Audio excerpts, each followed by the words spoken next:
Hello tout le monde, j'espère que vous allez tous très bien. Je suis très heureuse de vous reprendre aujourd'hui avec une nouvelle vidéo dans laquelle je vais partager avec vous la mise en place pour la rentrée scolaire.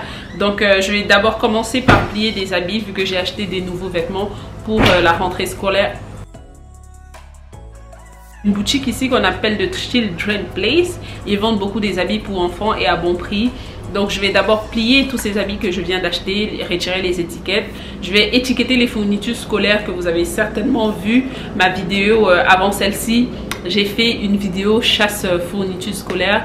Donc je vais étiqueter les fournitures. Je vais mettre en place quelques petites routines pour faciliter l'organisation, pour prendre facilement l'école et surtout durant l'année. Donc j'espère que cette vidéo vous plaira. N'hésitez pas à me laisser plein de commentaires, à me laisser des messages, de me laisser des likes. Suivez-moi sur Instagram. Je ne sais pas si vous me suivez sur Instagram, mais n'hésitez pas à suivre moi sur Instagram. Là je partage mon quotidien. C'est clair que le week-end je suis beaucoup plus active, mais en semaine je publie quelques trucs ici par là. Donc suivez-moi sur Instagram. Je vais vous laisser mon Instagram sur la barre d'infos. Vous l'avez sur la barre d'infos, mais je vais aussi mettre mon Instagram en écrit tout bas. Donc suivez-moi sur Instagram. Donc là je vais commencer avec la vidéo. Restez scotchés, j'espère que la vidéo vous plaira. Donc voilà, je vais commencer à retirer les étiquettes sur les habits que je venais d'acheter. Là, j'ai commencé avec le paquet de mon fils. Cette année, je suis vraiment restée sur des couleurs neutres et basiques. Comme ça, durant l'année, je pourrais facilement les agencer parce qu'habituellement, je prends beaucoup de couleurs. Puis au lavage, il perd la couleur, il perd de l'éclat. Ensuite, c'est plus trop beau. Donc là, je suis restée sur des couleurs basiques. Comme je pourrais agencer chacun avec un autre en fonction du pantalon et du haut. Et c'est aussi pareil pour ma fille. J'ai certes pris comme un t-shirt rouge à mon fils, mais ça c'est parce que j'aimais le modèle du t-shirt et il n'y avait pas en couleur neutre. Donc je sais pas pour vous, mais moi je n'aime pas quand les enfants ont trop d'habits parce que je trouve que déjà c'est une charge de travail énorme pour moi et surtout c'est difficile pour eux de choisir leurs habits parce que oui, les enfants ils choisissent leurs habits avant que je vienne essayer de faire une rectification ou contrôler ou changer, mais je les laisse souvent faire le choix de leurs habits eux-mêmes pour déjà qu'ils aient un peu du goût, le goût de s'habiller et surtout c'est un peu les responsabiliser. Donc j'ai pris des couleurs beaucoup plus neutres aussi. J'ai pris aussi des chaussures toujours dans des tons neutres. J'ai pris 2 tennis pour mon fils. J'ai pris comme aussi 2 tennis et 2 ballerines pour ma fille. Et ces chaussures viennent se rajouter à ceux qu'ils ont déjà. J'ai pris une chaussure rouge à mon fils. C'est beaucoup plus pour le basket. J'ai pas trouvé de chaussures noires. Mais ça encore, ça fait l'affaire. Ils ont déjà d'autres chaussures dans les thèmes blancs, encore bleu marine. Donc je pense que ça pourrait faire l'année. Surtout qu'à partir de l'hiver, ils vont mettre des bottes d'hiver. Donc c'est pas vraiment des chaussures qu'ils vont porter sur toute l'année. Mon fils, je lui prends beaucoup des jogging et des pantalons chinos parce que les jogging déjà c'est beaucoup vu que c'est un enfant, il passe beaucoup le temps à jouer à l'école, donc c'est beaucoup plus confortable pour lui. Les pantalons chinos aussi. Les jeans, je lui prends moins des jeans parce que ça va quand même un peu le serrer. Du moins ça va l'empêcher d'être libre à l'école pour jouer. À ma fille, je prends des jeans, mais je prends un peu des jeans oversize, c'est-à-dire c'est pas skinny sur elle. Et en début juillet, il y avait des soldes chez Zara. J'ai trouvé des plutôt bons jeans pour enfants. Donc, je lui ai pris des jeans. C'est d'ailleurs les seuls que j'ai pris.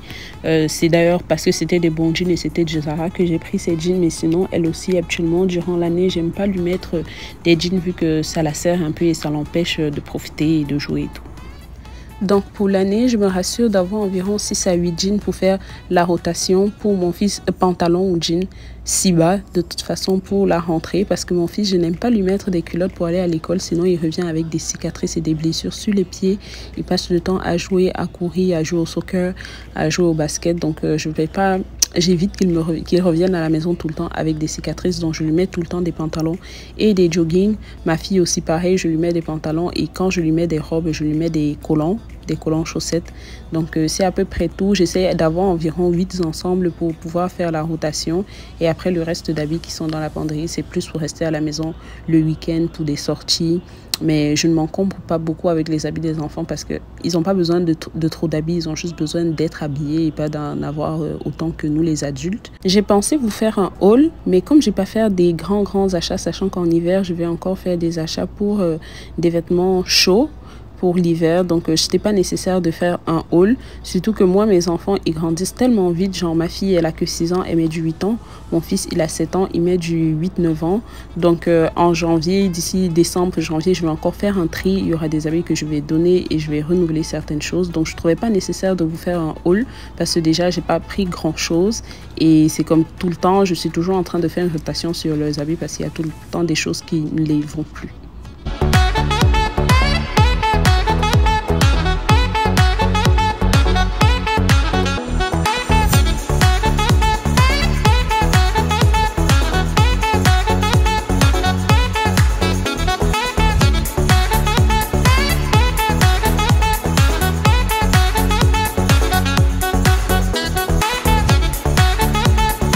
J'ai fini de plier les habits, donc je vais aller les ranger dans le placard. Mais avant, je vais aussi un peu mettre de l'ordre dans le placard parce qu'actuellement, ce sont les enfants qui choisissent leurs habits le matin. Donc, ils mettent un peu du bazar là. Et surtout, je vais ranger les habits en attendant la prochaine lessive pour les laver avec les autres. Donc, c'est à peu près tout. Je vais vraiment mettre de l'ordre dans tout ça. Ensuite, je vais mettre de l'ordre au niveau de leur armoire. Je vais essayer de séparer les cintres, les habits cintrés. Un côté, je vais faire pour mon fils. Un côté, je vais faire pour ma fille. Comme ça, c'est clair. Moi aussi, je me retrouve facilement lorsque je veux chercher leurs habits. Je sais où il y a quoi pour tout le monde. Donc, c'est à peu près ça.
Après avoir rangé les habits cintrés, là, je vais ranger les chaussures. Comme vous pouvez le remarquer, ma fille a quand même un assez grand nombre de chaussures.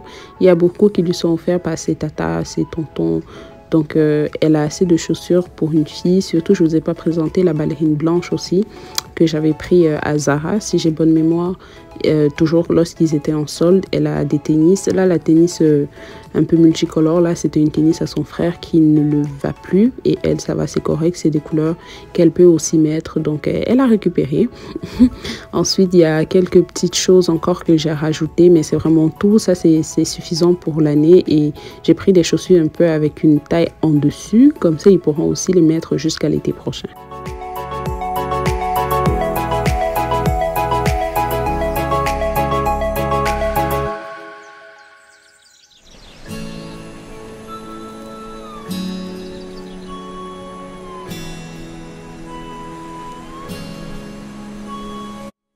Là, on passe à l'identification des fournitures scolaires. Déjà, il faudrait que je vous dise que pour mon fils, je dois mettre le nom sur chaque crayon. Là, il avait environ 24 crayons, il avait des couleurs. Donc, je dois mettre son nom sur chaque affaire. Et vu que les étiquettes, je trouve que l'enfant peut retirer et il perd. Donc, moi, lorsque je mets l'étiquette, je rajoute du scotch en dessus. Donc, ça me fait un double travail. Donc là, je mets sur toutes ces fournitures scolaires. sur tous les crayons, tous les stylos, sauf sur le ciseau que j'ai pas mis sur ces trousses. Je vais écrire son nom au marqueur, mais sinon je dois identifier de cette manière juste toutes ces fournitures scolaires, quoi. Donc c'est rien de compliqué. Je vous avais déjà présenté les étiquettes que j'ai fait faire au bureau en gros, mais habituellement je les fais moi-même. Mais après vous pouvez toujours le faire au crayon ou au marqueur, c'est comme vous voulez. Moi j'aime quand c'est beaucoup plus présentable, et si jamais il perd ses affaires, qu'on peut facilement retrouver à qui il appartient, parce que je suis sûre que dans son école il n'y a pas deux Abraham là. Donc c'est sûr que lorsqu'il va perdre ses affaires avec une étiquette pareille, on va facilement retrouver à qui ça appartient. Alors pour ceux et celles qui me découvrent grâce à cette vidéo, déjà je vous remercie d'être abonnés à ma chaîne. D'ailleurs j'espère que vous êtes abonnés à ma chaîne. Je me présente, je suis Michelle, maman de 2 enfants. Sur cette chaîne YouTube, je partage avec vous mon quotidien de maman, mes routines ménage, mon organisation, des recettes de cuisine aussi. Donc si c'est un contenu qui vous intéresse, je vous prie de vous abonner, d'activer la cloche de notification pour avoir des notifications à chaque fois que je poste une nouvelle vidéo. J'espère que mon contenu vous plaira. Laissez-moi plein de commentaires, laissez-moi plein d'idées des vidéos que vous aimeriez voir sur la chaîne. Surtout, n'hésitez pas à me laisser des pouces bleus pour m'aider au référencement de ma vidéo. Je vous remercie d'être là avec moi aujourd'hui. Je vous fais plein de bisous.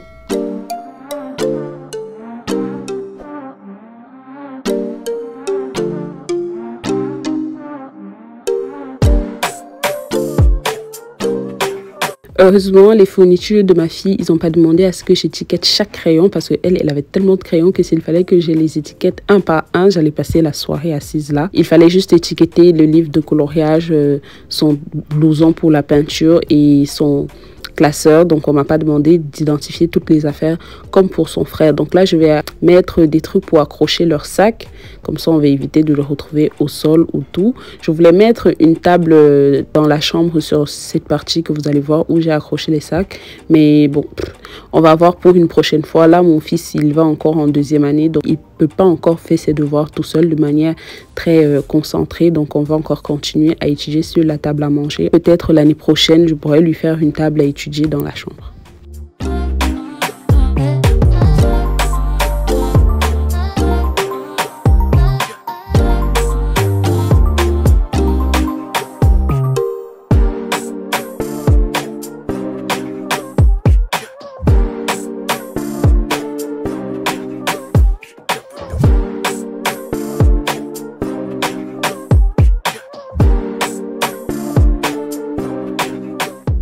Donc voilà à quoi ça ressemble lorsque j'accroche les sacs. J'ai rajouté les étiquettes que je mettais sur les fournitures pour éviter les disputes. Comme ça au moins chacun sait à qui appartient telle accroche. Sinon je vais devoir dealer chaque soir avec des disputes comme quoi Abraham a mis son sac où je mets mon sac, Josepha a mis son sac où je mets mon sac. Donc j'évite ça. Là j'ai trouvé 2 calendriers que je vais accrocher. Un c'est pour les activités, tout ce qui est rendez-vous en rapport avec les enfants, les activités scolaires, les journées pédagogiques, bref tout ce qui est la logistique scolaire et activités santé. Puis celui que je vais installer en bas, c'est beaucoup plus pour la cuisine, les menus de la semaine et les choses à acheter, bref pour me donner un rappel pour gérer la cuisine. Et celui du haut c'est pour gérer tout ce qui est scolaire. Le calendrier du haut je l'ai eu chez Indigo, c'est comme une librairie ici, ils vendent des livres, ils vendent pas vraiment des fournitures scolaires, mais ils vendent des dérivés des fournitures scolaires, ils vendent des jeux de société. Donc j'ai eu le premier calendrier là et le deuxième je l'ai eu au Dollarama pour même 4 $. Mais j'ai beaucoup struggle avec ce calendrier parce que j'avais du mal à l'accrocher. Je l'avais déjà accroché une première fois, il était tombé. Donc là j'ai dû l'accrocher avec des clous, j'ai dû mettre beaucoup de colle pour lier toutes les pages ensemble. Donc lui je l'avais acheté avant d'acheter le calendrier d'en haut, parce que si j'avais vu le calendrier d'en haut avant celui d'en bas, j'aurais pris le calendrier d'en haut, juste 2 exemplaires pour m'éviter des ennuis.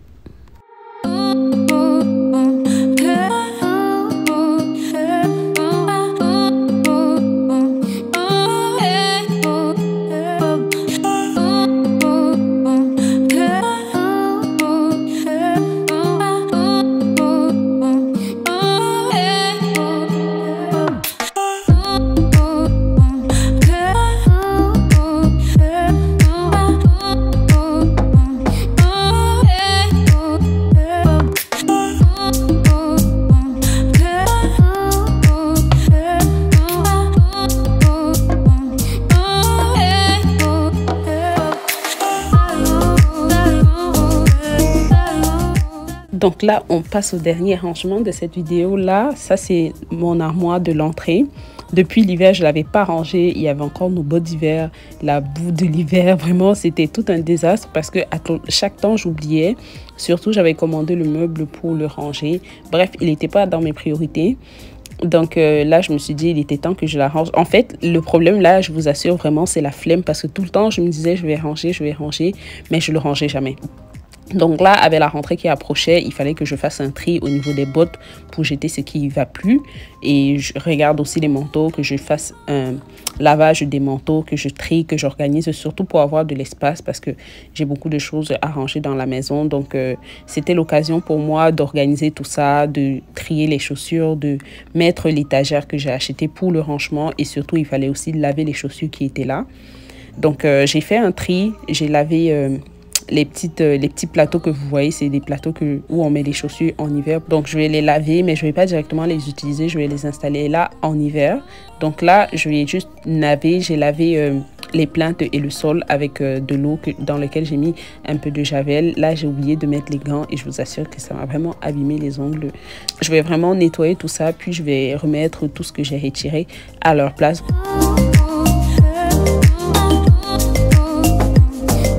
Lorsque j'ai monté l'étagère pour ranger les chaussures, j'ai un peu titubé si je le superposais ou si je les mettais côte à côte parce que il fallait que je trouve de la place pour ma shampooineuse. Donc vous allez voir que j'ai essayé de le mettre l'un au-dessus de l'autre, mais ça me laissait pas assez de place pour ranger les habits cintrés. Donc je les ai mis côte à côte et j'ai pu avoir de la place pour ranger ma shampooineuse parce qu'il était important pour moi de sortir ma shampooineuse vu que jusqu'à présent je la gardais dans ma chambre et ça faisait vraiment pas beau. C'est clair que c'était dans un carton, c'était pas très choquant, mais moi j'aimais pas que ça se trouvait là, donc j'ai pu trouver un espace là pour la shampooineuse.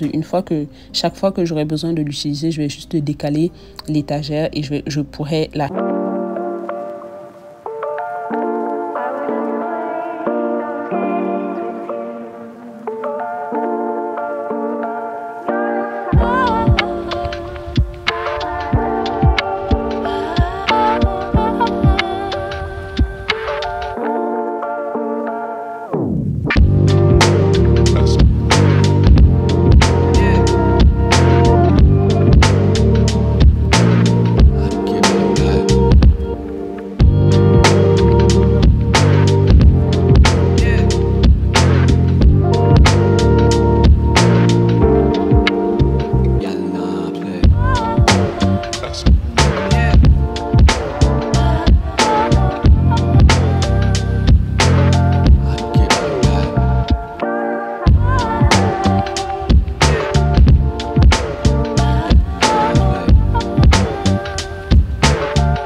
Pour ranger les chaussures, j'ai essayé de mettre les bottes d'hiver dans la première et deuxième étagère et les tennis, j'ai mis à la dernière étagère. Donc là, j'ai fini de ranger toutes les chaussures. Je vais ranger les manteaux. Je vais remettre les manteaux que j'ai retirés parce que je vais faire un tour de machine pour voir ce que ça donne. Au pire, je vais les faire laver au pressing. Mais avant, j'ai fait essayer aux enfants quelques manteaux pour voir ce qu'on gardait et ce qu'on laissait. J'ai aussi profité pour un peu vider le haut de l'armoire. Surtout ce ventilateur, j'ai envie de le donner. Je ne sais pas trop ce que je vais faire de lui.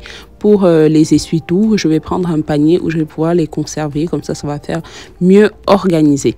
J'ai oublié de vous dire que j'ai aussi mis des pots pourris, c'est comme des sachets de senteur pour permettre à l'armoire d'avoir une bonne odeur. Et vous allez me voir l'installer d'ici la fin de la vidéo. Alors c'était tout pour la vidéo d'aujourd'hui. J'espère vraiment que cette vidéo vous aura plu. N'hésitez pas à me laisser plein de commentaires. Dites-moi comment vous préparez la rentrée scolaire de vos enfants en commentaire. Je pourrais m'inspirer pour les prochaines années.